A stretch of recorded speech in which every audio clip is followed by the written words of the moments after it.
5 years ago, the gospel actually didn't mean anything to me until after my first missions trip, when I saw God's heart for the nations.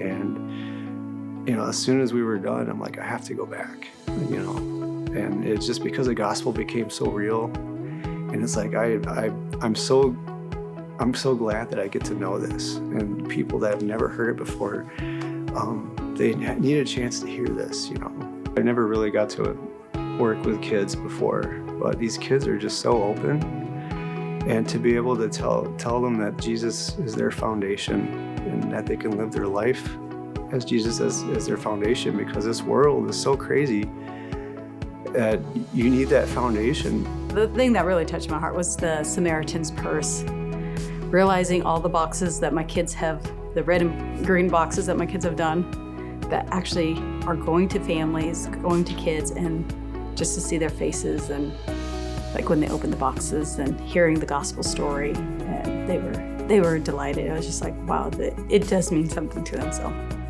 when we trucked through the Amazon, it was basically just mud and straight down for an hour and a half, and we had to cross a river without a bridge, and that was fun. And we got to the village, and then we just kind of opened up to them, but we were able to translate, and we got to share our testimonies to all the families there and the kids. And, just going to the unreached, it's just kind of where God's heart is, It's just so amazing, because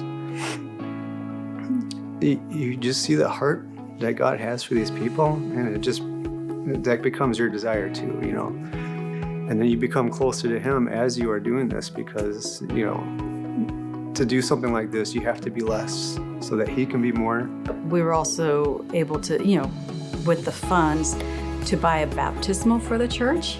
It was an older couple, and the husband was diagnosed with cancer, and basically he was on his deathbed, It was just important for them to be baptized, and they wanted to do it together. So just to see that and see the prayers that, like, he lifted up and his wife lifted up, and even though they knew it was kind of the end of his life, it's like the importance of being baptized. And because we were able to provide that baptismal, they were able to get baptized. So that was really special to see.